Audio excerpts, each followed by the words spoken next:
My name is Nadia, and I've always been the invisible one in my family. At 35 years old, I've spent most of my life navigating the complexities of familial expectations, hidden resentments, and the desire to be seen for more than just my role as the good daughter. My story is about finally breaking free from the weight of unacknowledged sacrifice and choosing to pursue my own dreams. But it wasn't always this way, and the journey to where I am now was filled with challenges, emotional turmoil, and hard-earned realizations. I grew up in a family where hard work was a value, but recognition was an afterthought. My parents, Maria and Daniel, owned Carson Landscaping, a small business that had served the community for over 2 decades. It was a family-run company, small enough to keep it personal, yet large enough to make a significant impact in the area. From the moment I was old enough to understand the word responsibility, I was thrust into the world of business. I learned to handle the financials, keep track of clients, and deal with the logistics, all before I was in high school. My parents always told me that Carson Landscaping was a legacy, something that would provide for the future. But as I grew older, I started to see it for what it really was. A business that was more about control and favoritism than family unity. I was always the one who stayed behind the scenes. My brother Liam, on the other hand, was the golden child. At 30, he was 5 years younger than me, but he had a way of commanding attention. He was the one who could talk to anyone, the one who people gravitated toward. He had charisma in spades, something I had never quite mastered. My parents doted on him. Everything he did was praised, and even when he made mistakes, they were excused because he was their son. He was always the one who received their undivided attention, and I was the one left to handle the paperwork and the business's day-to-day operations. For the longest time, I didn't mind. I kept my head down, did what needed to be done, and told myself that I was happy to be the behind-the-scenes worker. I thought that if I stayed out of the limelight, my parents would eventually see my worth. But as the years went on, it became clear that no matter how hard I worked, it wasn't enough. My efforts were always overshadowed by Liam's charm and my parents' expectations. I had always been the reliable one. I never complained, and I did everything that was asked of me. But with each passing year, the weight of my responsibilities grew heavier. By the time I graduated college, I had taken on more responsibilities at Carson Landscaping than I could keep track of. It was my job to maintain the budget, manage the workforce, deal with clients, and even step in when someone was sick. My brother? He was out pursuing his own dreams, attending social events, and doing everything in his power to make his own mark. But no one ever told me that I needed to be anything more than the worker bee behind the scenes. I didn't mind at first. I loved the work. It was fulfilling in its own way. But over time, I began to realize something important. I wasn't going to be recognized unless I did something drastic to change the narrative. It wasn't like I didn't try. I had always dreamed of one day taking over the business.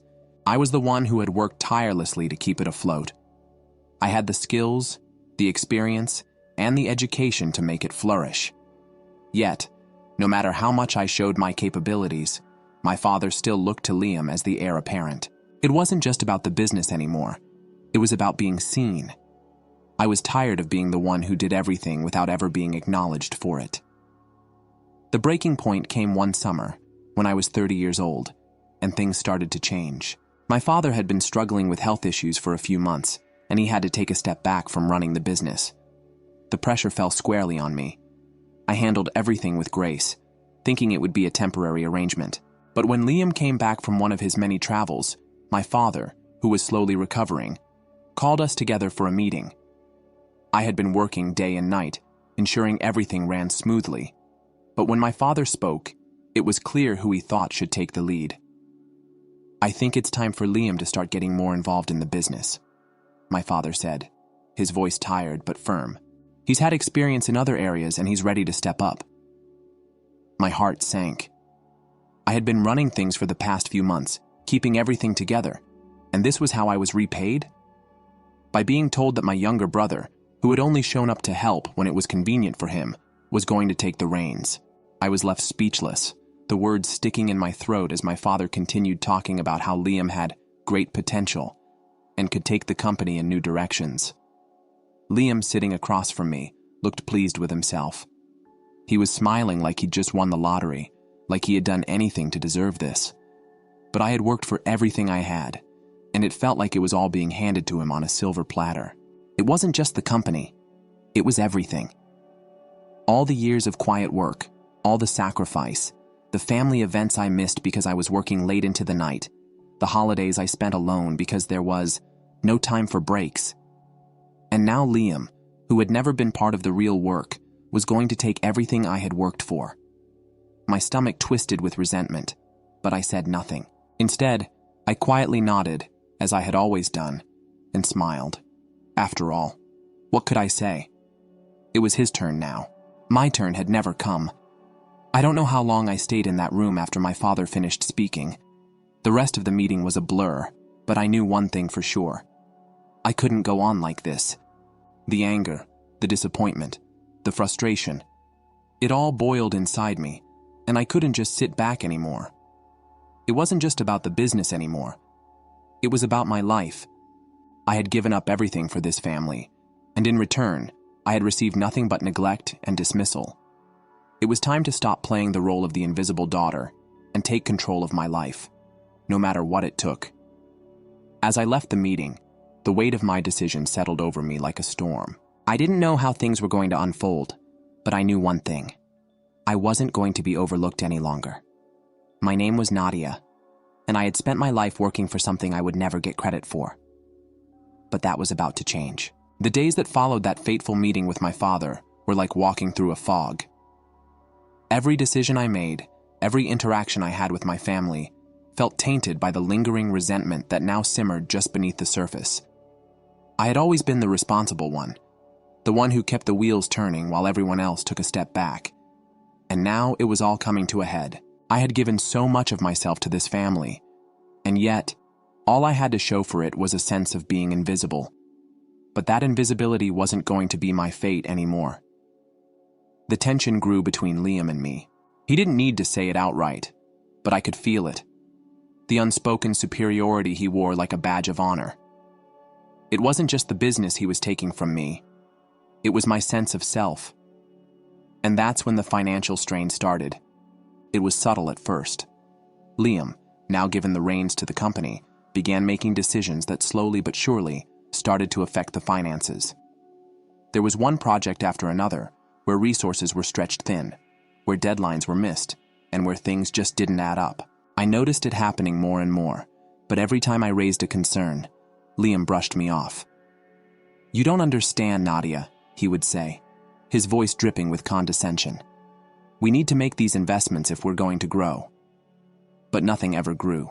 Instead, the company seemed to be bleeding money, and it was only a matter of time before I realized the full extent of what was happening.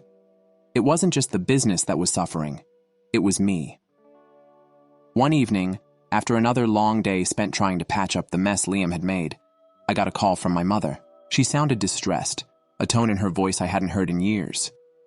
"Nadia, we need to talk," she said, her words rushed. "It's about your father's medical bills.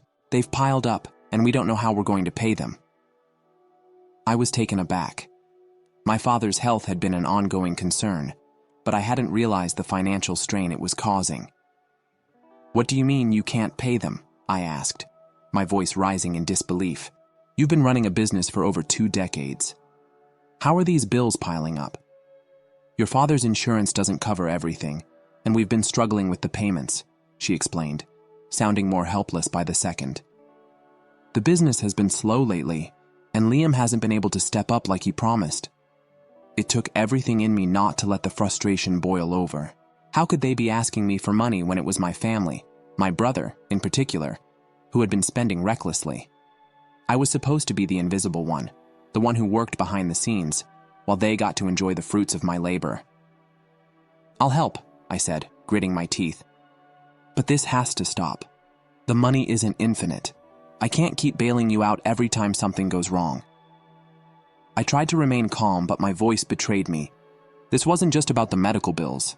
It was about the mounting frustration of watching my family fall into financial disarray, while they casually expected me to be their safety net. A week later, things took an even darker turn. I came home one evening to find a letter from the bank. It was addressed to Carson Landscaping, but it wasn't the usual correspondence. The letter was a formal warning about overdue payments and a looming threat of foreclosure if the bills weren't settled soon. My heart sank as I skimmed through the letter, the words bleeding into one another as the full weight of the situation hit me. I knew the business wasn't thriving, but this was more than just slow sales. This was a catastrophic failure, and I couldn't understand how my brother, now in charge, had let it go this far. The financial mismanagement was overwhelming, and there I was, the one left to fix it. I had always been the one to keep everything afloat, but it felt like I was the only one who cared. My parents were struggling to keep up, and Liam was nowhere to be found when it came to dealing with the reality of the situation. I had always been expected to be the calm, rational one, the one who could solve any problem. But now, it seemed like I was constantly fighting an uphill battle that no one else seemed to notice. One afternoon, I couldn't take it any longer. I walked into my father's office, where he sat, staring at the pile of bills in front of him. I didn't even wait for him to speak before I blurted out, "Why haven't you said anything? Why haven't you done anything about the bills?" My father sighed, rubbing his temples as if the weight of the world was on his shoulders. "I didn't want to worry you," he said quietly. "I thought we could handle it." "How can you think that? This isn't something that just happens," I snapped, feeling the anger surge inside me. "This is a problem that's been building for months. Liam's been running this company into the ground." I felt the tears threatening to spill, but I refused to let them. "Why can't you see it? You've spent so much time trying to protect him, and now look where we are.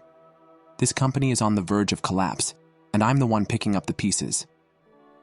My father looked at me, a flicker of guilt in his eyes. "I'm sorry, Nadia. I thought Liam would step up. But maybe you're right. Maybe I've been too soft on him." Too soft. That was an understatement. My brother had been given every opportunity to succeed, and yet he had squandered it all.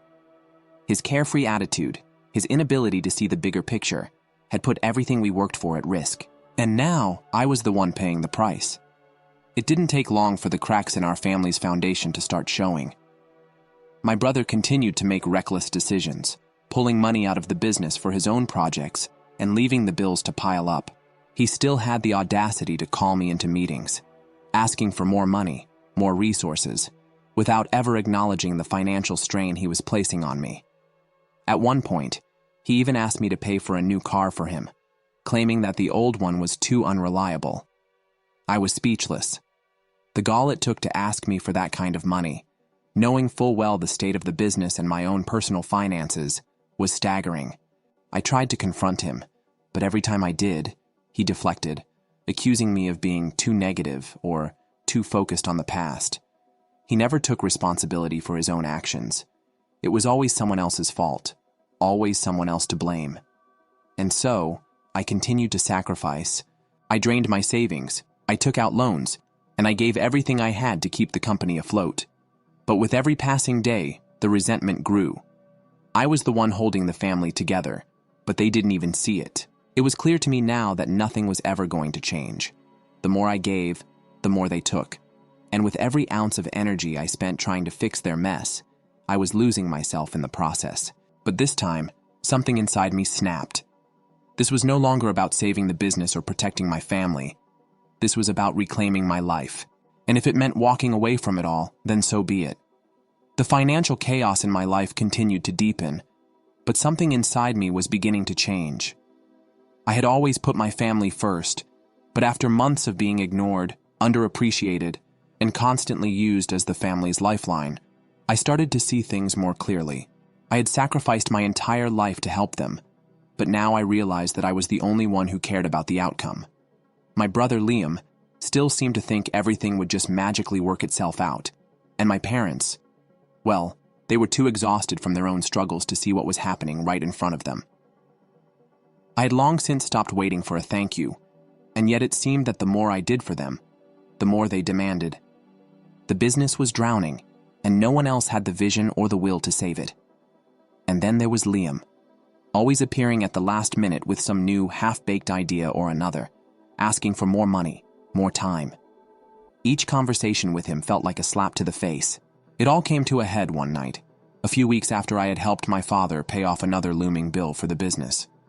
I had been working late at the office, dealing with payroll, vendor payments, and the endless phone calls from angry creditors.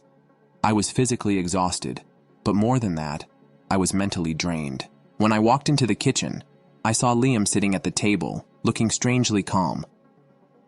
"Hey, Nadia, can we talk?" Liam asked, his voice unusually soft. I could tell something was off, but I was too tired to care. I just wanted him to leave me alone so I could finish my work. "I don't know, Liam. I've got a lot to do right now," I replied, my voice sharper than I intended, but he persisted. "It'll only take a minute."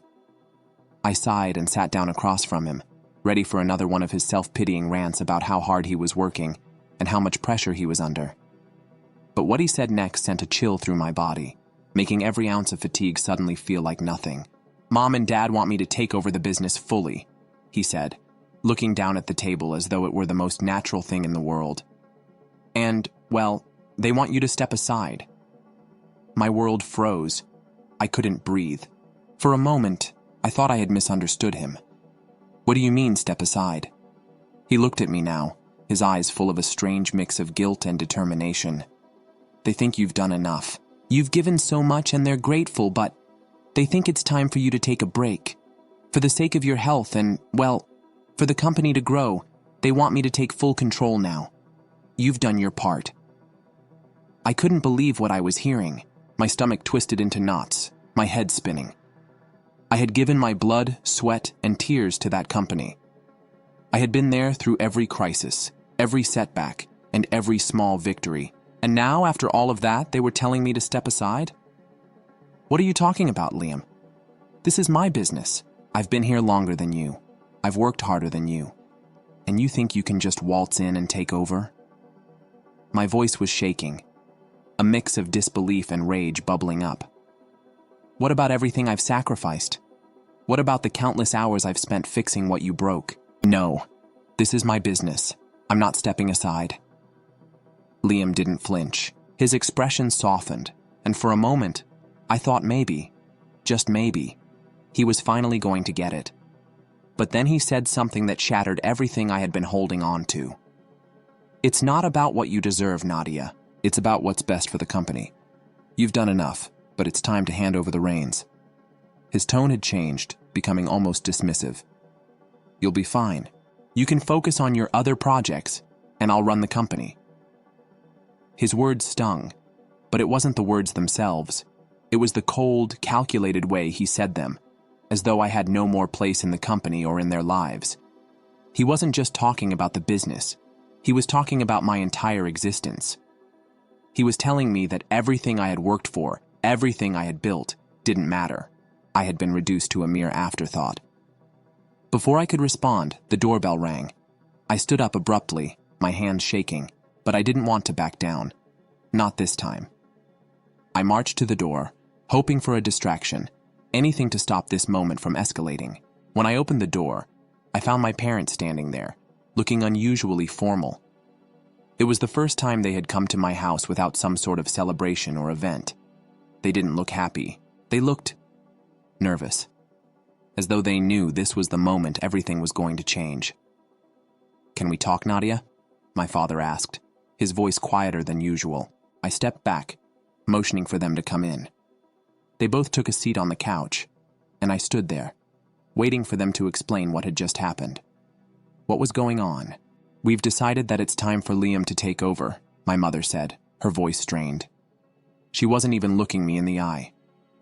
"We've been talking about it for a while now. We think it's for the best. You've given so much to the business, Nadia. But now, it's time for Liam to step up and do things his way." I could feel the tears threatening to spill, but I refused to let them fall. I was not going to cry, not over this. Not after everything I had given.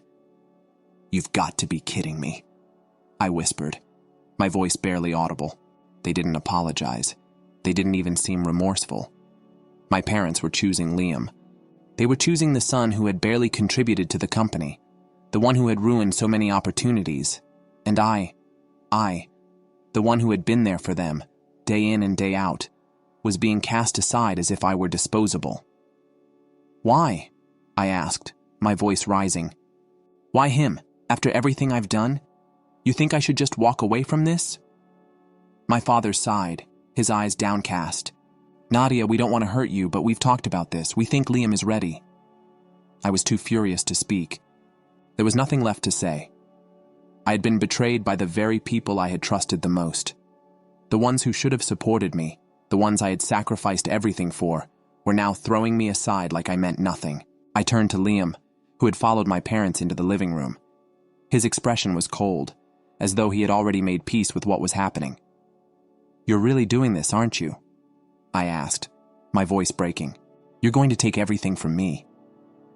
Liam didn't answer. He didn't need to.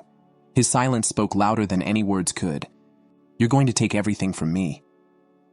Liam didn't answer. He didn't need to. His silence spoke louder than any words could. He was taking control of the business, of the family, and leaving me with nothing. I couldn't stay in that room. I couldn't stay in this house. I couldn't breathe under the weight of their decisions. Without a word, I grabbed my coat and stormed out, slamming the door behind me. As I stepped into the cold night, I knew this wasn't just a battle over a business. This was about my place in this family, my worth. And if they wanted to throw me away, I was done. The moment I left that door, something inside me shifted. I was done being the quiet one, the one who always gave and never asked for anything in return. If they wanted to throw me away, then I would make my own way. The next few days were a blur. I barely slept, consumed by a whirlwind of emotions. Anger, betrayal, sadness. I had never felt so abandoned in my entire life. The family I'd always been loyal to, the one I had sacrificed everything for, had turned its back on me without a second thought. My mind raced, my heart heavy with each passing hour. But I wasn't going to let this consume me. I refused to spend another moment letting my family dictate my worth. I had given them everything, my time, my resources, my heart, and they had shown me nothing but contempt. I was done. I called a family meeting, something I never thought I'd have to do, but I knew it was time to lay everything on the table. They needed to hear me. They needed to understand the depth of their betrayal. That evening, I gathered with my husband, Jack. I had already told him what had happened, but his quiet anger was nothing compared to the burning fury I felt. He had been a bystander to this whole thing, never fully understanding how deep the wounds went.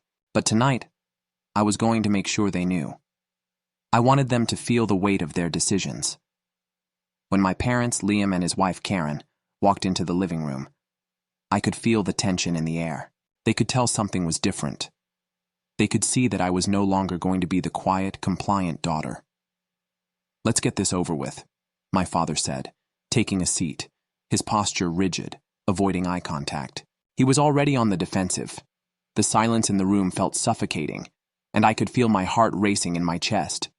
I stood up slowly, my voice calm but firm. I've been nothing but loyal to this family. I've sacrificed so much for you all, put my life on hold for the business, for you, and this is how I'm treated, cast aside as if I'm worthless. I glanced at Liam, who was seated next to Karen, his eyes not meeting mine. He looked like he had no remorse, as if he was already enjoying his victory. You've taken everything from me, I continued, my voice barely above a whisper now. The business that I helped build, the trust I had in all of you, it's gone. And now, you want me to just step aside? Hand it all over to Liam as if I've never existed? I took a deep breath, holding back the tears. I've been carrying this family's burden for years, and you've done nothing but take and take from me. My father shifted uncomfortably, but he didn't say anything. His silence spoke volumes. Liam, I said, turning my gaze toward him, you've done nothing to earn this business. Nothing. You've destroyed everything I've worked for, and now you think you're entitled to it. You think you're the better choice? He finally met my gaze, but it was clear he didn't care. His eyes were cold, distant. I've been your backup plan, your safety net. Every time you made a mistake, I was there to fix it. And now I've had enough, I said, my voice trembling with emotion but unwavering. I'm cutting you all off. No more financial support. No more bailing you out of your messes. Liam snorted, rolling his eyes. What are you talking about, Nadia? You're just going to leave us high and dry? You can't be serious. I'm very serious, I shot back. I'm done enabling your failure. I've given you more than enough chances to prove yourself, but you've shown time and time again that you're not capable. You're selfish, entitled, and you've cost me everything. Karen's face flushed with anger, her lips curling into a sneer. You can't just cut us off like that. We're family. You don't get to make these decisions. I laughed bitterly, my chest tightening. Oh, I absolutely do. I'm done sacrificing my future for you all. I've worked so hard for this, and you've drained me dry. This isn't just about money anymore. This is about my sanity, my happiness. I turned to my father, who was still avoiding my gaze. You didn't just abandon me. You abandoned everything we built. And that, Dad, is something I can't forgive. You've shown me time and time again that you don't care about what I need, only about what you want. The room was silent for a moment. Then my father finally spoke, his voice low and defensive. I didn't mean to hurt you, Nadia, but Liam is my son. I have to think about the future, and I think he's ready to take over. I shook my head, disbelief washing over me. You've lost sight of everything that matters. You've let favoritism, greed, and your blind loyalty to Liam cloud your judgment. Turning away, I addressed Liam again, my words colder than before. You've already taken everything from me, but I won't let you take my peace of mind. I will never support you financially again. You and Karen are on your own. Do whatever you want with the business, but you'll never see another penny from me. Liam stood up abruptly, his face contorted with rage. You're making a mistake, Nadia. You'll regret this. You'll see what happens when you turn your back on your family. I won't regret it, I said firmly. I'm finally standing up for myself. I'm no longer going to let you use me for your own gain. The tension in the room was unbearable. My father looked defeated, his shoulders slumped as if the weight of everything was finally hitting him. My mother, though silent for most of the conversation, had tears in her eyes. She didn't say anything, and honestly, I didn't expect her to. I stood tall, feeling the weight of my decision, but also the strength that came with it. I was no longer the person they had always manipulated and taken advantage of. I had finally drawn a line in the sand. I'm done, I said, turning toward Jack, who had been silently supporting me the entire time. He gave me a small nod, his pride in me palpable. I'm done being your backup plan. I'm done being your doormat. I walked out of the room, my heart pounding, but also filled with a sense of freedom I had never known before. For the first time in years, I felt like I was finally taking control of my life. No more catering to my family's demands. No more sacrificing my future for their mistakes. I knew the road ahead wouldn't be easy, but I was ready for whatever came next. The hardest part was over. I had stood up for myself. The days following the confrontation with my family were difficult, but as the weeks passed, I began to feel something I hadn't felt in years. Peace. For the first time in a long while, I was no longer weighed down by the constant demands of my family. I could breathe. I could think, and most importantly, I could focus on myself. My decision to cut them off financially, while painful, was the most liberating thing I'd ever done. It allowed me to finally take control of my life and my future. I no longer had to carry the burden of their failures on my shoulders, and the guilt that had kept me tethered to them for so long began to fade. The first few days felt surreal. My heart still aches when I think about the years I had wasted trying to please them, but I quickly realized that I had been holding myself back. With the weight of their expectations lifted, I felt free to finally pursue my dreams without anyone pulling me in a million different directions. I threw myself into my career with renewed passion. I had always loved design, but I had put it on the back burner for far too long. I was good at it, better than I had even realized. And the more I worked, the more I found my confidence returning. I began to take on new clients and projects, each one better than the last. It wasn't long before I received a call from a well-known design firm offering me a partnership. The opportunity was a dream come true, one that I had once thought impossible. They had seen my work, and they believed in me. It felt like everything I had worked for was finally coming to fruition. When I called Jack to tell him the good news, his excitement matched mine. "This is your time, Nadia," he said, his voice full of pride. "You've worked so hard for this. I'm so proud of you." In those moments, I realized how much I had been holding myself back, how much potential I had been afraid to unlock. Jack had always been my biggest supporter, and his belief in me had kept me going even when I doubted myself. As my business grew, so did my confidence.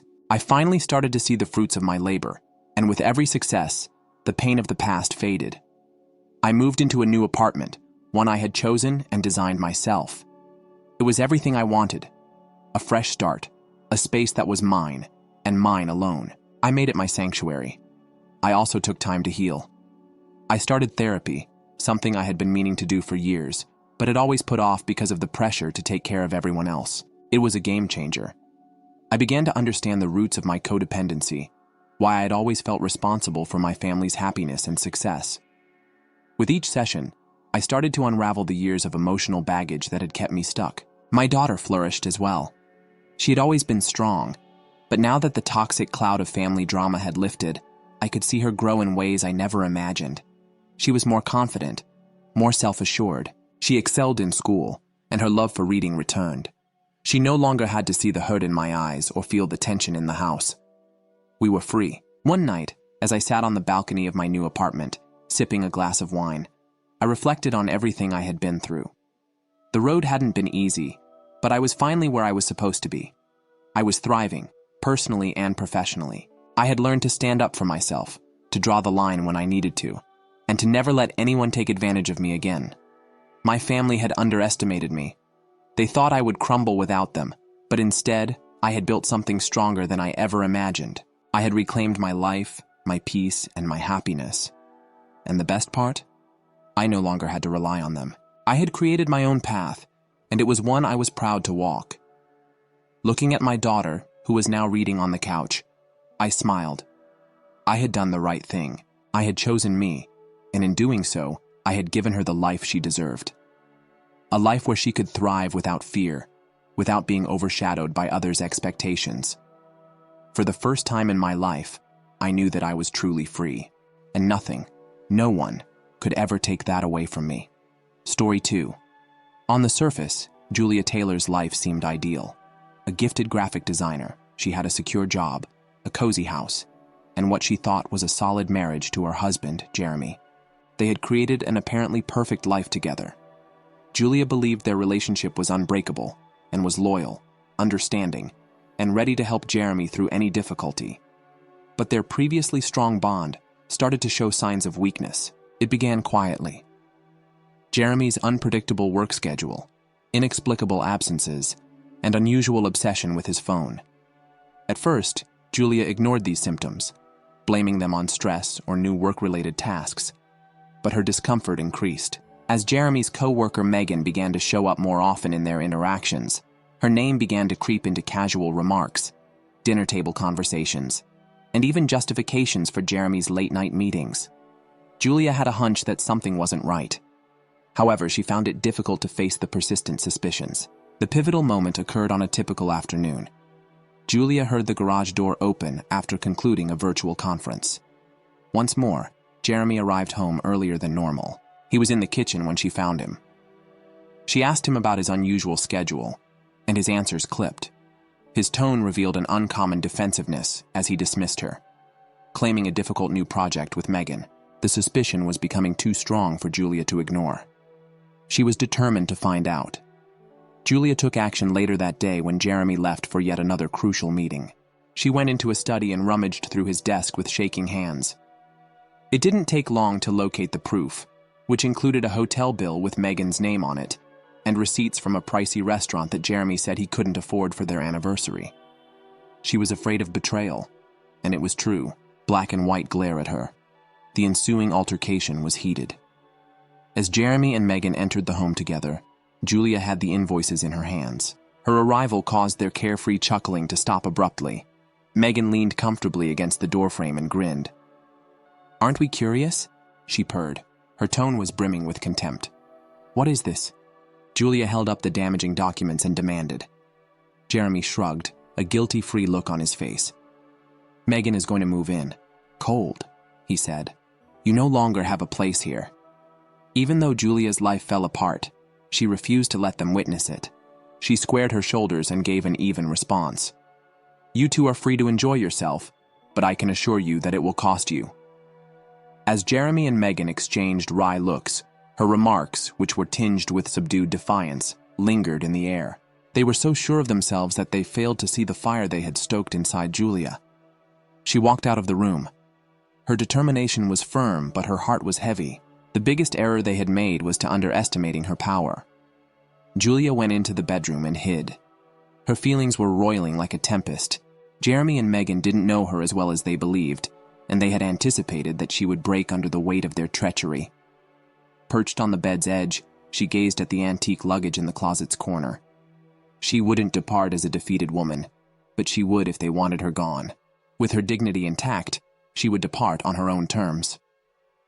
Julia took out the bag and started packing her things carefully. She began with the necessities: clothing, personal belongings, and a few mementos. She folded each piece, her hands shaking. From the strength she was gathering to confront what was ahead, not from weakness. She took a minute to look at a framed picture of Emily, her daughter. Her radiant grin was evident in the photo. Emily was happily oblivious to the mayhem at home while she was away at college. Julia gripped the frame hard, using the picture as support. Julia noticed Emily's name on the screen as her phone buzzed. "Hello, my love." Despite the tears that threatened to escape, she responded in a firm voice. Emily's upbeat tone soothed her unrefined feelings. "Mom, just checking in. How are things going?" After a little pause, Julia responded. "It's all right, honey. When you go home, I'll tell you more." Although she knew Emily would eventually become her greatest ally, she didn't want to bother her daughter with the unpleasant reality just yet. Julia hung up the phone, and her determination solidified. This time, she took up the phone to contact a lawyer. Mr. Harris, an accomplished lawyer known for his tough advocacy, responded right away. "This is Julia Taylor, Mr. Harris. I need to talk about my rights and what to do with my marriage next." He consented to see her the next day. As the sun began to set, he spoke in a calm and professional tone. Julia knew what to do next. She had to leave the house without a trace, not as a sign of failure, but as a symbolic act of cutting connections. She called a rubbish removal company and scheduled their arrival for the next morning. "Everything must go," she stated forcefully. "Every object, every piece of furniture." The junk removal crew showed up the next day, but I no longer required them. Jeremy and Megan were surprised to see them. "Why all this?" Jeremy inquired, clearly irritated. "Julia made sure I didn't forget anything by not faltering," she answered calmly. She gave precise instructions to the staff. As the house gradually emptied, she moved steadily and deliberately. Megan gave a smirk. "Downsizing feels wonderful, doesn't it?" Julia looked up at her. She spoke in a calm but determined tone. "We'll find out who is ultimately downsized." When the crew had departed, Julia stood in the living room, which was now empty. It seemed like a success to hear the echoes of the empty room.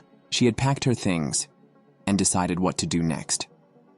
Julia left the room without turning around. She had set off on her quest to take back her life, and neither Jeremy nor Megan knew what was ahead.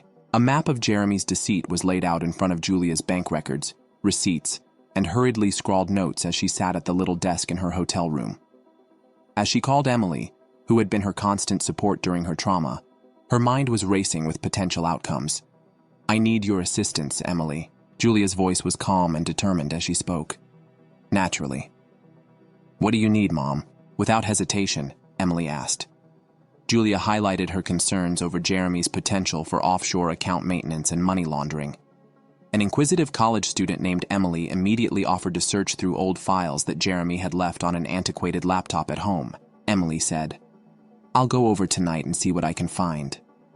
Julia's lawyer, Mr. Harris, visited with her the next day. He gave her a confident greeting and a solid handshake. "You've come to the right place, Julia," he said. "We need to collect as much evidence as we can to make sure you're safe. Infidelity, financial misdeeds, anything that strengthens your argument."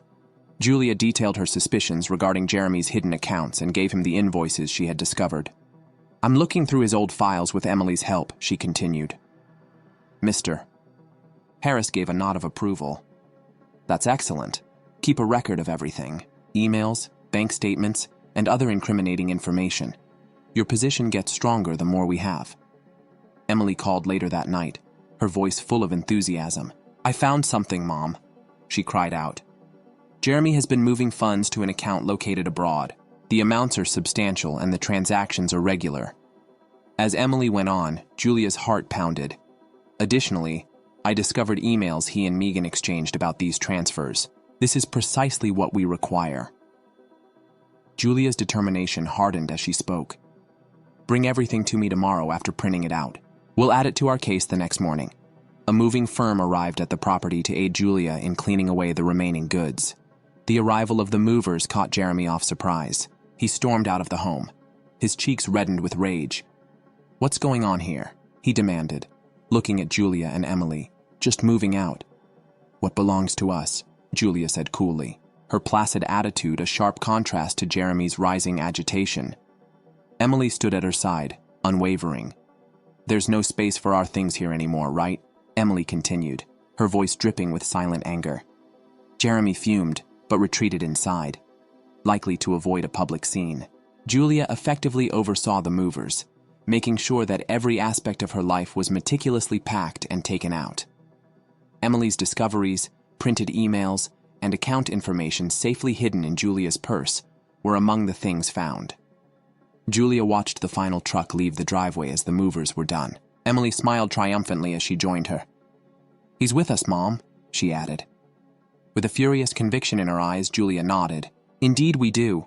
It's time to hold him accountable. They walked out of the home together. The war had only begun, but Julia and Emily were prepared to fight and prevail, since they had the proof and a strategy to foil Jeremy and Megan's plans. In her hotel room, Julia sat. There was a palpable weight to her discoveries. Documents and printouts describing Jeremy and Megan's financial misdeeds, offshore accounts, illegal transactions, and flagrant money theft were strewn all over the table. Julia was confident she had enough proof to change the outcome.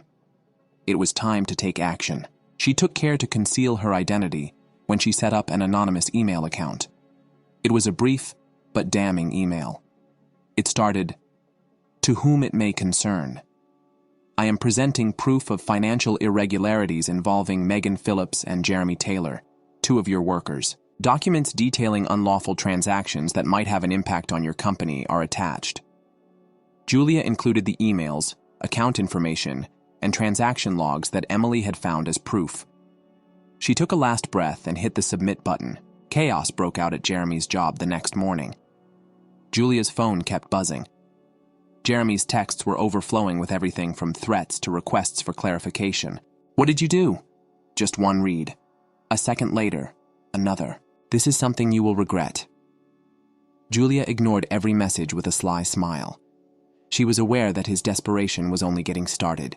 Jeremy's workplace started an internal probe by noon. The point of Julia's proof had been precisely hit. Her concerns were validated by an email response from Mr. Anderson, the company's head of compliance. Regarding Mr. Taylor and Miss Phillips's wrongdoing, we have solid proof. You may be sure that we will look into these claims in great detail. Megan and Jeremy were called to a meeting at the company's headquarters at the same moment. Opposite a group of business leaders, the claims caught them off guard. Spreading the documents over the table, Mr. Anderson said icily, "We've reviewed evidence suggesting financial improprieties." Do you know why these transactions occurred? Jeremy's speech trailed off as his face became white. There is a miscommunication here. He looked at Megan in dread as he mumbled, but Megan didn't say anything. Her face was a mixture of fury and terror. Executives remained unconvinced. Both of you are suspended until a thorough inquiry is conducted. Mr. Anderson said in a decisive tone. Julia, meanwhile, stayed calm. She replied with purposeful composure when Jeremy finally plucked up the courage to call. "Jeremy, what do you want?" Coolly, she inquired. "Julia, what have you done?" He made a demand. His voice shook with anger. "What does this signify for us, do you know?" "I understand exactly what it means," she said calmly. "It indicates that you are now at last dealing with the fallout from your deeds." Shortly later, Megan called, her voice more urgent. "You must put an end to this, Julia. Everything is being ruined by you, she begged. Julia was unconcerned. Megan, I didn't spoil anything. She added, you and Jeremy did that all by yourselves, and hung up. Jeremy and Megan's predicament deteriorated over the next few days. More inconsistencies than even Julia had expected were found when their employer stepped up the inquiry. Years of dubious activity were uncovered by internal audits, all of which pointed to Jeremy and Megan's involvement. The business released a formal statement. We are undertaking a thorough investigation because we take accusations of wrongdoing seriously. Following the conclusion of our results, immediate action will be taken. Julia was back at the hotel, quietly satisfied with the way things were going. Emily, always encouraging. Every day after class, I joined her. They're losing at everything, Mom. One evening, while perusing social media messages that conjectured about the affair, she stated, they have a ruined reputation. Julia gave a nod. Excellent. They deserve just that. However, this is only the start. Emily smiled. What comes next? Julia was already working on her strategy. She had anonymously forwarded further proof to Mr. Anderson, an email exchange between Jeremy and Megan that talked about covering their tracks, as well as a thorough chronology of the transactions Megan had planned. They dug themselves a bigger hole the more Julia opened up. Megan and Jeremy were summoned to another meeting. The mood was more clinical and colder this time. Mr. Anderson said without pity, the evidence against you is overwhelming. The only option available to the company is to fire you. There will also be legal action taken. Their cries for mercy were ignored. When Jeremy's anger reached a boiling point, he turned against Megan. You are to blame for this. His voice trembled with rage as he hissed. Megan returned fire. Don't hold me responsible. I was as deep in this as you were. The last nail in the coffin was their public outburst, their careers in ruins. They were escorted out of the building at the end of the day. As soon as word got out about their termination, the scandal became the town's talk of the town. That evening, Jeremy called Julia one final time in desperation. Julia, please, let's have a conversation. This is something we can resolve. He pleaded, he said in a defeated tone. Julia's response was uncompromising and strong. Jeremy, there's nothing you can do. You are currently dealing with the repercussions of the decisions you made. Farewell. Julia felt a feeling of finality as she hung up. Because of her careful preparation, Jeremy and Megan's demise had come quickly and decisively. She let herself unwind for the first time in weeks. Emily sat down with her on the sofa. Their relationship is stronger than before. Together, they had transformed treachery into strength, demonstrating the inevitable, although delayed, nature of justice. As Julia sat across from Mr. Harris in his modern downtown office, a feeling of resolve descended upon her. The papers spread out between them represented the close of one chapter and the start of a new one. With the proof you've obtained, Mr. Harris stated calmly but firmly, we're ready to file for the divorce. You're in a good place. Charges for mental suffering and financial malfeasance may also be brought. Julia gave a nod. I want to make sure that Jeremy and Megan are held accountable for their deeds. It's not only about me. It has to do with responsibility. Leaning back, Mr. Harris tapped a pen reflectively. If the case is accepted by the court, the embezzlement proof will be crucial. Their lives, both personal and professional, will be in ruins. Are you ready for the possible public scrutiny that this may bring? In a firm voice, Julia answered, I've heard worse. They must be made public. The story appeared in the local media within a few days. Their once shiny reputations were ruined, and Jeremy and Megan's names were all over the news. One headline said, Local power couple accused of embezzlement and frauds. Anecdotes of questionable conduct were shared by acquaintances and former co-workers, and social media was ablaze with rumors. The consequences were catastrophic and immediate for Jeremy and Megan. While an inquiry was conducted, their bank accounts were placed on hold. They lost their social networks and were made fun of by the general public. Megan came under increasing fire for her alleged involvement as the mastermind, while Jeremy's attempts to defend his behavior were mocked. Julia, meanwhile, remained attentive. She collaborated closely with Mr. Harris to make sure that every piece of evidence was painstakingly assembled for the trial. In addition, Emily offered her unwavering encouragement and assisted with file organization. As they went over paperwork together one evening, Ma'am Emily remarked, They deserve everything that's coming their way.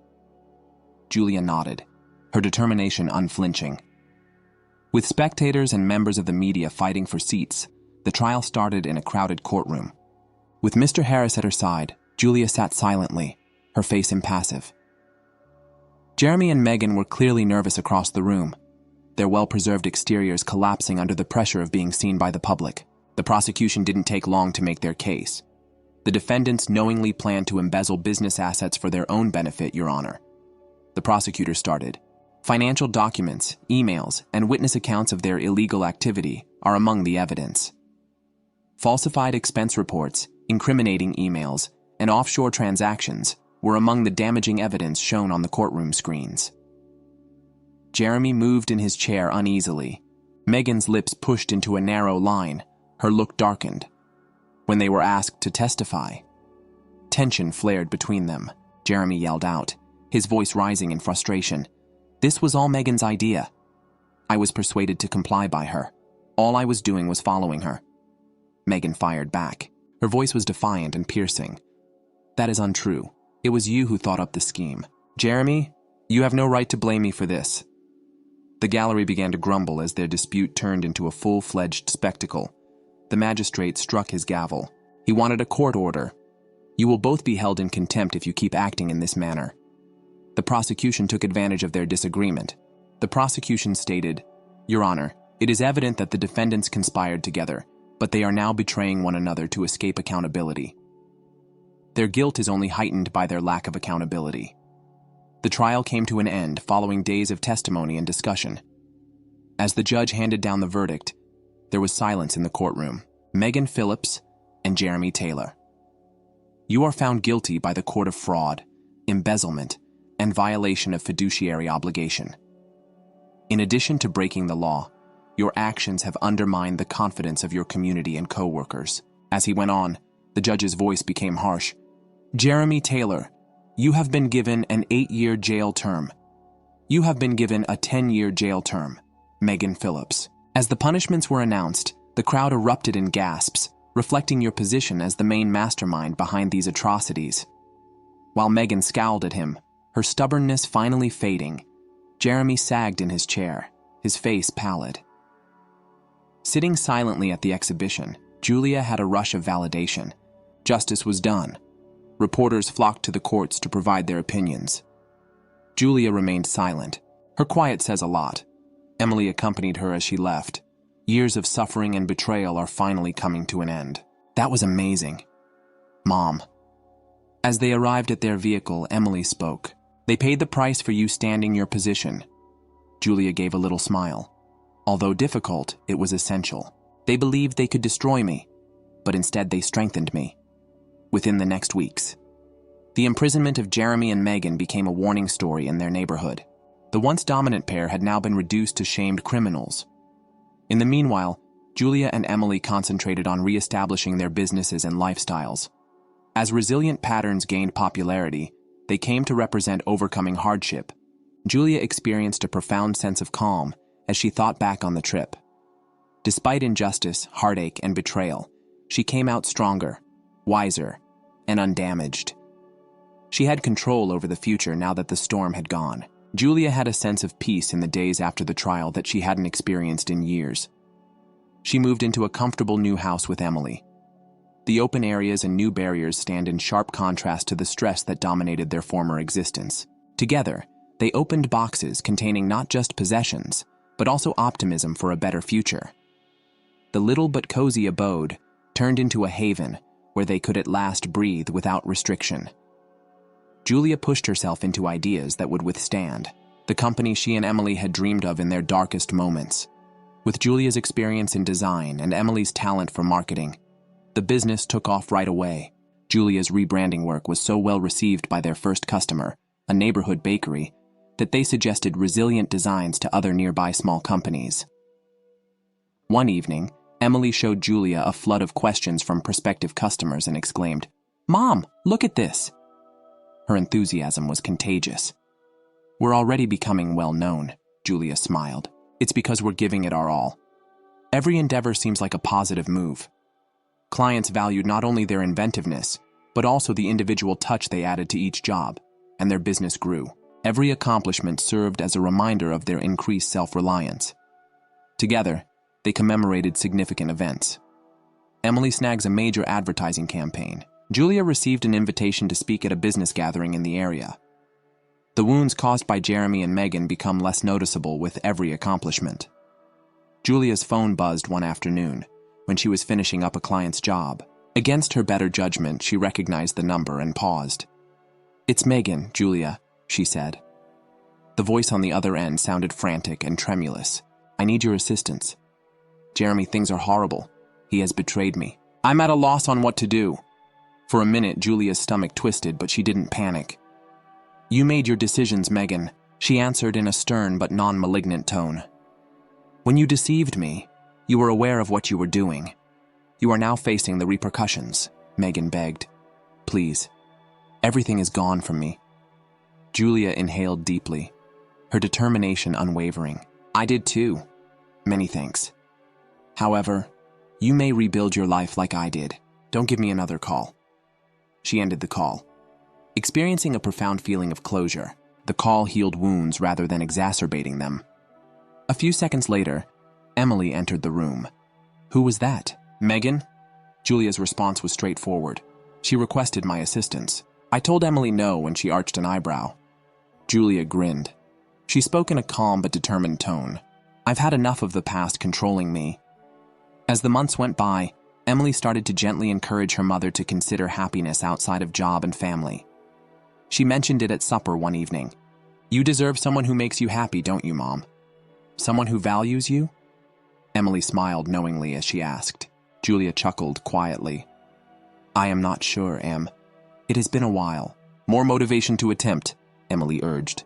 "You're prepared and stronger now." After giving her daughter's remarks some thought, Julia didn't feel hesitant for the first time. "Perhaps," she acknowledged. A little smile tugged at her mouth. Emily decided to handle things herself, creating a dating profile on the internet for her mother. As she selected pictures and composed Julia's biography, she laughed and added, "Believe me. Later, you'll thank me." Julia also started getting back in touch with former pals. During her marriage, she had cut herself off. One afternoon, she drank coffee with a former college classmate, catching up on old times and laughing like she hadn't in years. She gradually gave herself permission to become more receptive to new situations, people, and the potential for love. Through a shared link, she met someone one day. Michael was a thoughtful, caring man. They had easy discussions, brimming with common interests and fun. Julia soon discovered that she looked forward to their encounters. Once more, she felt a spark she had never imagined imaginable. Life was still thriving. Beyond Julia and Emily's initial expectations, resilient designs expanded. Clients commended their commitment and the enthusiasm they put into their job once they eventually hired a small staff and moved into a lovely office building. One evening, Emily turned to Julia and grinned broadly as they closed the office. "Mom, we succeeded. We actually succeeded." With pride in her heart, Julia surveyed the office. "Together, we did." Hand in hand, they strolled home. Their relationship is stronger than before. By not just moving on, but also creating a resilient, loving, and purposeful life, Julia had regained her happiness. Far behind her, the light of optimism and fresh starts had supplanted the shadows of treachery. A warm glow was given by the golden light of the setting sun. As Julia sat on the veranda of their new house, she allowed her mind to wander to the previous year. What had begun as a tornado of treachery and heartache had become a path of development, fortitude, and victory.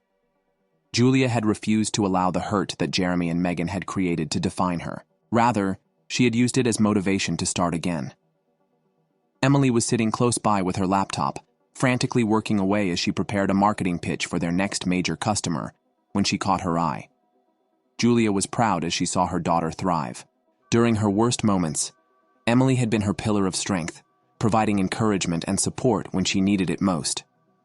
Because of their common challenges and triumphs, their once strong tie had become unbreakable.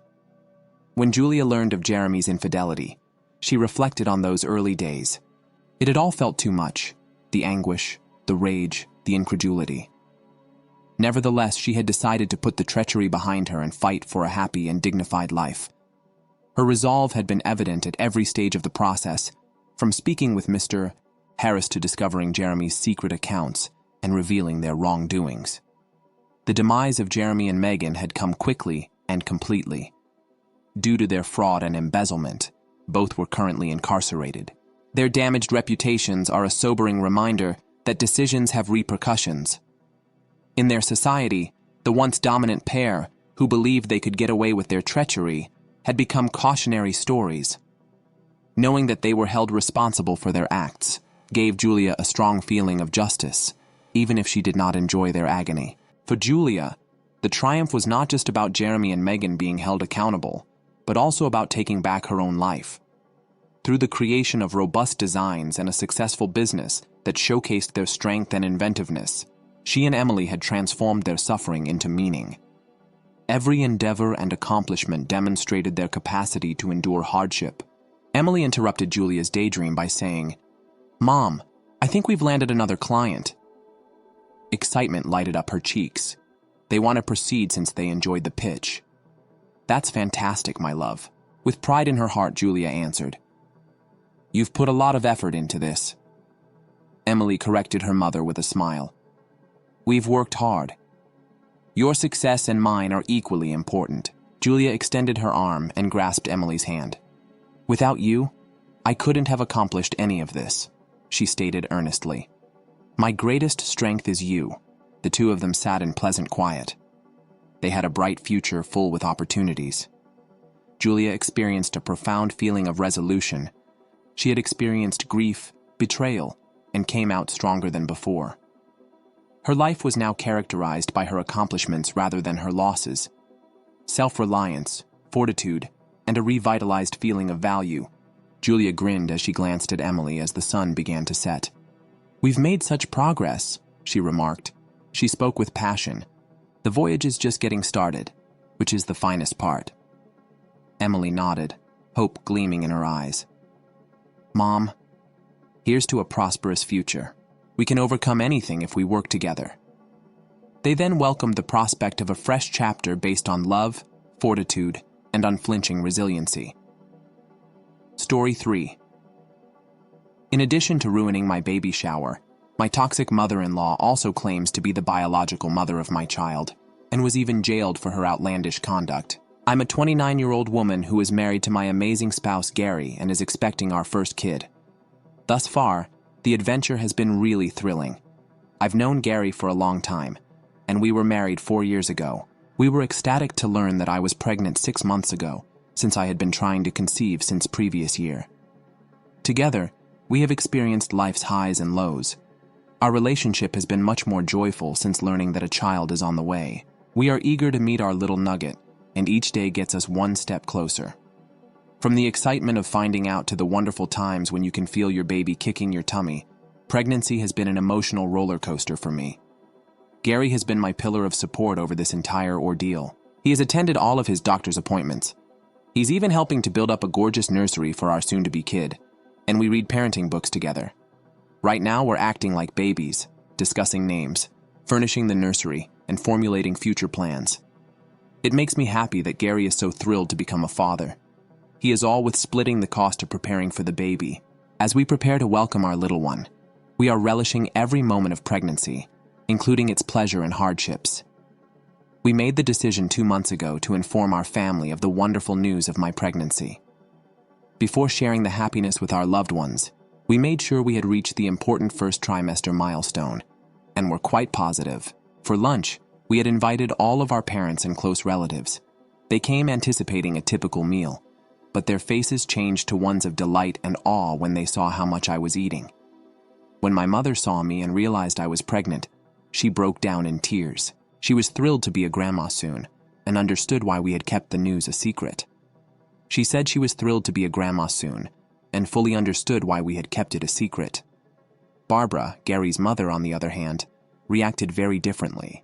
When she found out that we had concealed the pregnancy, she became enraged rather than join in the celebration.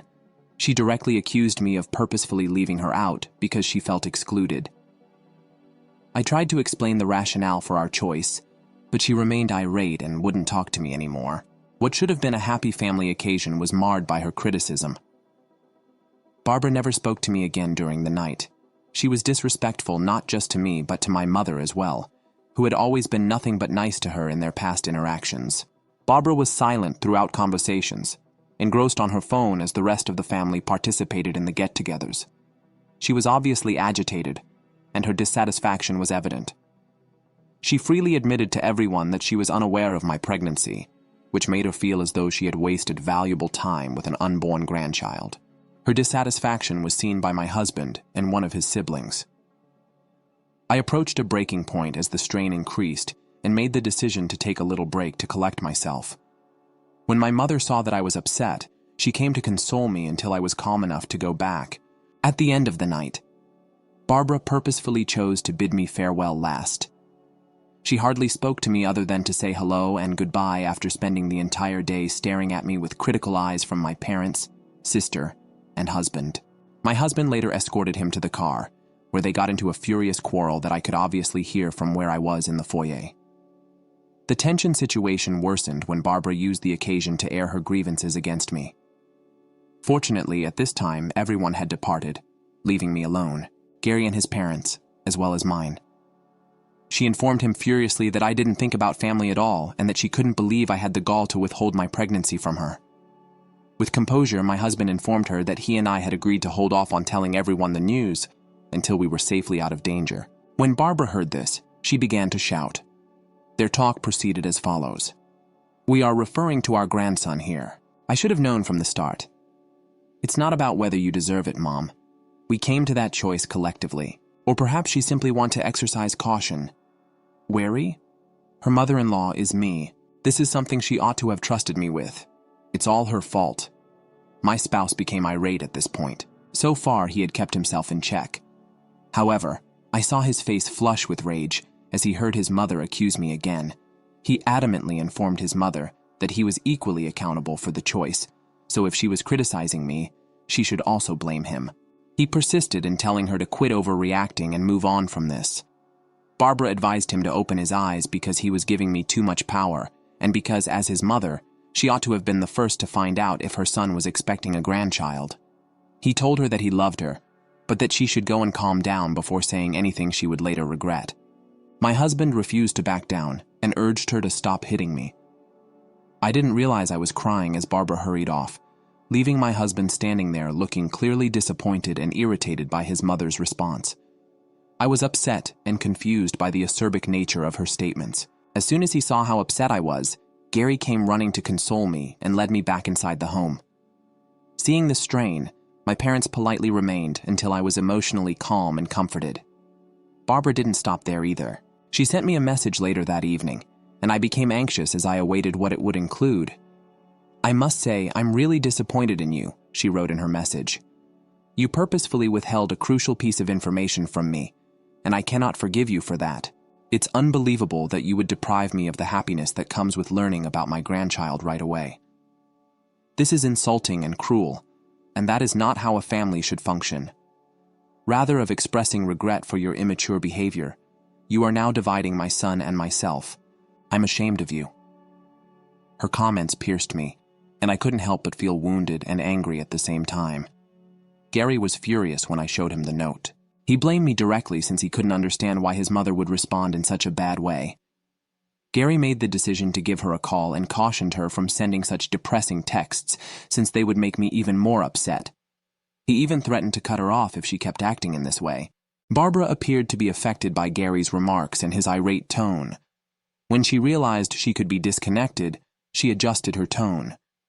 She offered a remedy, rather than admitting her own part in the dispute. She said that if we let her host a baby shower for us, it would be the only way she could forgive us for what she felt was an insult. We were both taken aback by this unexpected development and began to doubt her intentions.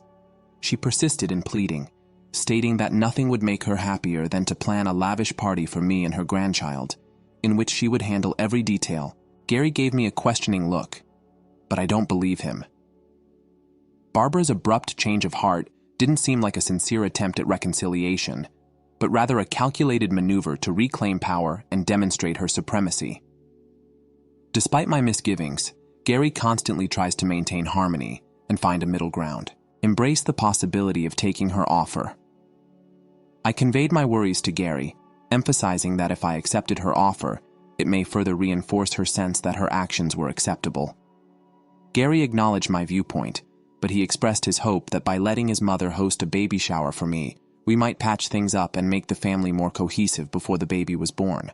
I reluctantly consented, and Gary told his mom to start organizing my baby shower. She was ecstatic and thanked them for letting her be in control. Even though I had given her the task, I had expected that there would be some cooperation, that she would ask about my opinion and take my tastes into account for my own baby shower, with a month to go until the event. In the upcoming weeks, I expected more thorough preparation to take place, but I was shocked to learn that my mother-in-law had lost her mind. Without asking me or anybody else, she decided to buy all the decorations, pick the games, and organize the events. My mother-in-law merely told her that everything had been agreed, and that it would be a surprise for me when my mother contacted her to discuss the baby shower. I was disappointed and irritated by the lack of communication and thoughtfulness, because the event that was supposed to commemorate a happy occasion was now being planned without taking my preferences or desires into account. There was a mixture of nervousness and excitement in the air on the day of my baby shower. My close friends were excited to celebrate the impending birth of our child when I arrived at the location, a nearby banquet hall. I was immediately drawn to my mother-in-law's outlandish decorations as soon as I came in. Every nook and cranny was decorated with a sea of beige and brown balloons, illustrating a theme that she had completely invented. The decorations, which seemed like a botched effort at a safari motif, were something I detested. The lively mood I had imagined for the party was in stark contrast to the overpowering presence of brown and gray. For my baby shower, I had envisioned delicate touches and pastel colors, but my mother-in-law obviously had the opposite idea. When I noticed a striking exhibit close to the entrance, a huge banner with an intricate collage of my husband's newborn photos with Barbara, the tension in the air increased. At my baby shower, everyone stared at it, perplexed, unable to comprehend why she had chosen to present my husband's newborn photos. I gave her a curious look, but she dismissed it with a chuckle, stating that she was quite pleased of my husband's cuteness as a youngster and that she anticipated our child to look just like him. So she wanted to show it off to everyone. I gazed at her, attempting to understand whether or not she had truly gone insane. She was obviously trying to focus the day more on her own motherhood experiences than on the impending arrival to our family. As additional visitors started to show up, their looks varied from bewilderment to courteous unease. Looking around the room, the sea of beige and brown balloons and the tall banner featuring my husband and mother-in-law produced an atmosphere that was far different from the sophisticated and festive setting I had in mind for my baby shower. I looked sorry at a few of my pals who obviously felt the same way. My mother's eyes widened in disbelief as she entered, witnessing the utter terror my mother-in-law had let loose on the venue.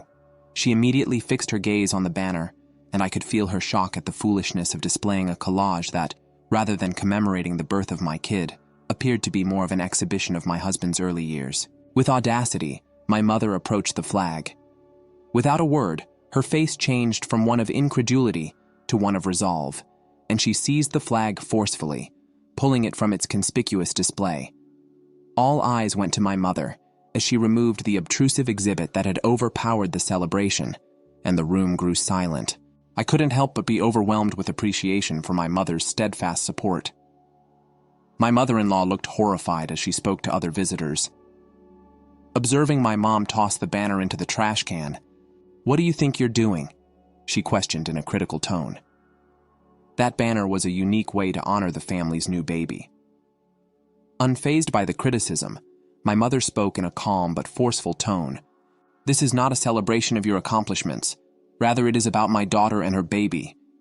This unexpected clash attracted the attention of the visitors surrounding them. My mother-in-law attempted to restore control of the situation after seeing the change in focus. I figured it would be good for everyone to know who was in charge of this lovely occasion. I wanted everyone to see how adorable Gary was as a kid because I was in charge of organizing this beautiful celebration. She shot back, trying to hide her irritation. My mother persisted, unfazed. "Barbara, you pleaded with my daughter to let you host this baby shower for her in spite of your previous behavior against her. This is a forum for your own agenda and my daughter's baby shower. Or try to take center stage. As the conversation progressed, the room fell silent, and visitors looked at one another uneasily. With a false smile, my mother-in-law withdrew and resumed talking to other guests after recognizing that her attempt to control the topic had failed. After that, the baby shower went on, and I did my best to concentrate on the good vibes coming from my loved ones. I assumed there wouldn't be any more surprises for my mother-in-law, who appeared to be drinking a bit too much for a baby shower, even if there was tension that persisted throughout the occasion. However, there was nothing I could say to her.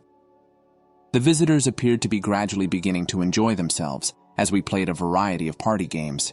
I was pleasantly impressed by everyone's considerate presence for my baby when it came time for the gift opening session. My excitement quickly gave way to confusion, though, as my mother-in-law gave me an oversized present package while grinning wildly. A rush of shame and fury washed over me as the room went quiet. My mom gave her a fierce look. Unsure of how to respond to this sudden development, the visitors exchanged uncomfortable looks. In an effort to ease the tension and avoid making things more unpleasant, I forced a meek grin and thanked her for the considerate present. I was fighting the impulse to roll my eyes the entire time. When it came time for the cake-cutting ritual, things got much more heated. Over-the-top decorations and a lavish tiered cake were purchased by my mother-in-law. She clinked her glass to get everyone's attention and made a great show of it. I was wondering what she was up to now and was becoming a little irritated. We all gave her a questioning glance and waited for her to say something. Then Barbara said that she had thought of the ideal name for our daughter. As I heard her words, I froze. Remember that we ourselves hadn't decided on a name. With a name that seems like it belongs in a Victorian romance, she proudly announced that the child will be called after her great-grandmother. She thought she had the naming rights, which startled and slightly annoyed me. I stepped in and gently explained that my husband and I wanted to choose the name for our child, jointly. As parents, we wanted to make that decision. But my mother-in-law will have none of it. She maintained that she had the ideal name, and that since she had spent so much money on the baby shower, I should accept it if I was a nice daughter-in-law. Her feeling of entitlement astounded me. Regardless of who threw the baby shower, I made it clear that my husband and I alone had the authority to choose the baby's name. My mother-in-law then began shouting at me in front of everyone, saying I was being very rude and that I should be thankful for everything she had done. She continued to be critical of my upbringing, arguing that rather than denying her the right to name the child, I ought to be giving her credit. Barbara became more hostile and began pointing fingers at my face. My mother intervened, forming a barrier in front of me. Barbara persisted in her yelling, claiming to be the biological mother of my child since she gave birth to my husband, and I became pregnant using his sperm. Her remarks were very repulsive. My mom tried to halt Barbara's hurtful remarks, but that just made her angrier. She persisted in disparaging me and said that my mother had raised me poorly. She had obviously consumed too much alcohol, so it was useless to try to reason with her. Everyone was feeling uneasy as things continued to worsen. As the situation worsened, I decided I had had enough of being humiliated in an attempt to maintain my dignity. Leaving behind the gift my mother-in-law had given me, I made the decision to leave with the presents my friends had kindly provided. But Barbara, inebriated, grabbed the presents from me and threw them on the floor, calling me a witch and ungrateful for interfering with her son connection. In an attempt to control the turmoil, I saw several individuals beginning to video the situation as the tense environment attracted greater attention. I requested a good friend of mine to kindly ask everyone to leave the gathering. Unfazed, Barbara kept making vile charges about me, making a spectacle that nobody could have predicted when they came for what should have been a festive event. Anger overcame my frustration, and as a final choice, I called the police to get her out of my area. Her violent actions were beginning to make me feel really frightened. Yes, you read correctly. Because of my toxic mother-in-law, I had to call the cops to my own baby shower. Barbara went into full theatrical mode when the authorities arrived, accusing me of being the mastermind behind the crazy incident and pointing fingers at me. Fortunately, the police were kind and tried to talk sense into her head. But because she was intoxicated, my mother-in-law fought their attempts and even began shouting at the cops, which didn't help her case. She was immediately detained once the scene became so heated. Along with my mother and a few close friends, I left the gathering feeling unsettled by the disturbing situation. My spouse and I have been coping with the ramifications ever since this event. Since they don't reside in the same city, some family members who weren't at the baby shower are sympathetic to my mother-in-law, who is on a full-blown guilt trip and playing the victim card. My spouse believes I went too far, even though he can see why I contacted the police. He thinks I might have asked his father or him for assistance.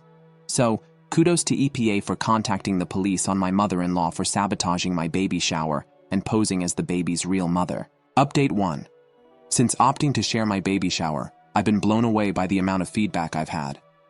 I want to express my gratitude to everyone who agreed with my decision to call the police.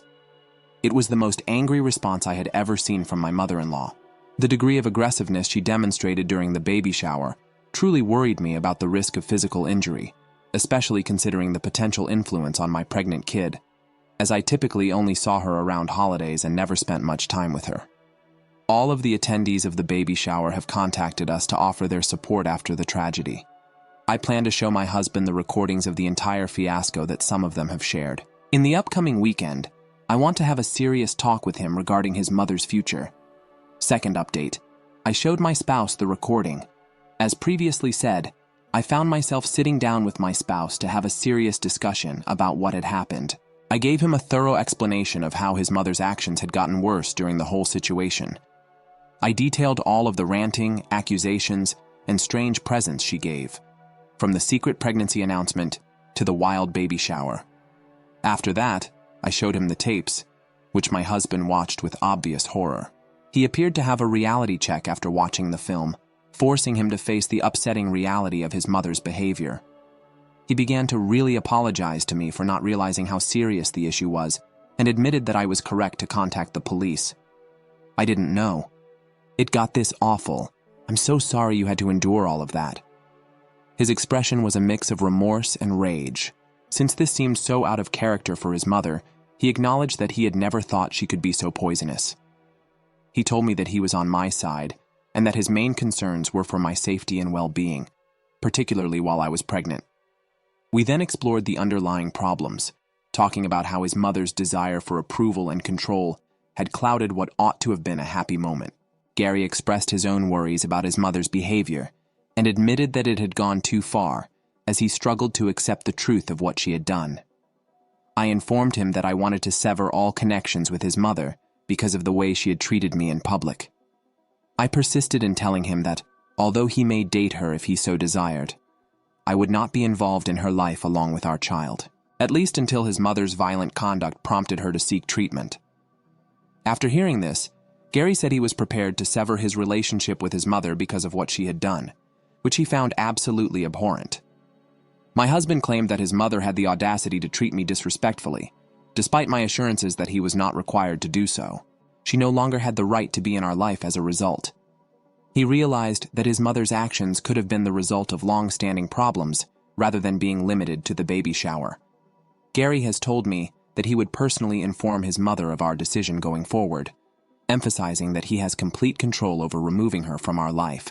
I've also instructed him to let her know that I will have to call the police on her once more if she decides to show up at our door without warning and try to make me accept her return. It's been a month since I last gave everyone an update, and they asked how I and the baby were doing. As the day draws near, I am eager to meet my child. We haven't spoken to Barbara at all since my last update. Gary spoke with his parents, and his father promised to do all in his power to make sure my mother-in-law respects our choice and is aware of the limits we have established. Since we severed our relationship with Barbara, there has been a discernible change in our lives. Our home has a renewed sense of calm and quiet as a result of the absence of the ongoing drama and poisoning. With Barbara's interruptions no longer a threat, Gary and I can now concentrate on getting ready for the birth of our child. During this difficult time, the help that friends and family have given us has been tremendous. With their support and empathy, my parents and close friends have been pillars of strength. After seeing the startling events during the baby shower, even some family members who were previously ignorant of the severity of Barbara's actions have stepped out to offer their support. Our trip is far from done, as seen by the videos that have gone viral. However, this experience has deepened our relationship and made it clear how crucial it is to face obstacles as a team. Although the choice to break off contact with Barbara was not taken lightly, it has turned out to be essential for our welfare. Even if there could be some lasting difficulties, We are hopeful about the improvements this decision has made to our lives. We are committed to creating a caring and nurturing family atmosphere that puts the health of both parents and kid first. As we anxiously anticipate the birth of our little one,